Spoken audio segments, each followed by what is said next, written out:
Okay, so finally elections ಮುಗ್ದಿದೆ. So elections ಮುಗ್ದಾದ್ಮೇಲೆ trade start ಮಾಡ್ತೀನಿ ಅಂತ ಹೇಳಿದೆ. ಸೊ ಈ ಕಮ್ಮಿಂಗ್ ಟ್ಯೂಸ್ಡೇಯಿಂದ 100 days ಚಾಲೆಂಜ್ ಮತ್ತೆ ಸ್ಟಾರ್ಟ್ ಮಾಡಬೇಕು ಅಂತ ಇದ್ದೀನಿ. ಬಿಕಾಸ್ ಮಂಡೇ ಬಕ್ರೀದ್ ದಿನ ರಜಾ ಇರುತ್ತೆ.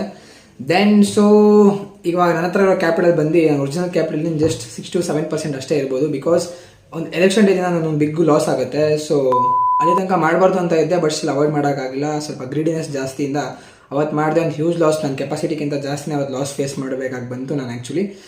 But still fine, there is no giving up. Because ನನ್ನ ಹತ್ರ ಚಾನ್ಸಸ್ ಬರೀ ಈಗ 6 to 7% ಇರ್ಬೋದು ನನ್ನ ಕಂಪ್ಲೀಟ್ ಕ್ಯಾಪಿಟಲ್ನ ಗೆಟ್ ಬ್ಯಾಕ್ ಮಾಡೋಕ್ಕೆ. ಬಟ್ ಬಿಕಾಸ್ 1% ಇದು RCBನೇ ಕ್ವಾಲಿಫೈ ಆಗುತ್ತೆ ಅಂದರೆ ನನ್ನ ಹತ್ರ ಇನ್ನೂ 6 to 7% ಚಾನ್ಸ್ ಇದೆ. So I can easy come back ಮಾಡಬಹುದು. ಸೊ ಲೈಕ್ ಈಗ ರಿಮೈನಿಂಗ್ 60 days ಏನಿದೆ, ನಾನು 60 days ಕೂಡ ಒಂದೊಂದು ಟಾಪಿಕ್ನ explain like stock marketing basics ಒಂದೊಂದು ಟಾಪಿಕ್ ಕೂಡ ಹೇಳ್ತಾ ಬರ್ತೀನಿ. So 60 days 60 topics. ದೆನ್ ನಂದೇನು ಚಾಲೆಂಜ್ ಇದೆ ಅದನ್ನು ಕಂಟಿನ್ಯೂ ಮಾಡ್ತಾ ಹೋಗ್ತೀನಿ. So until then done for the day. Let's C.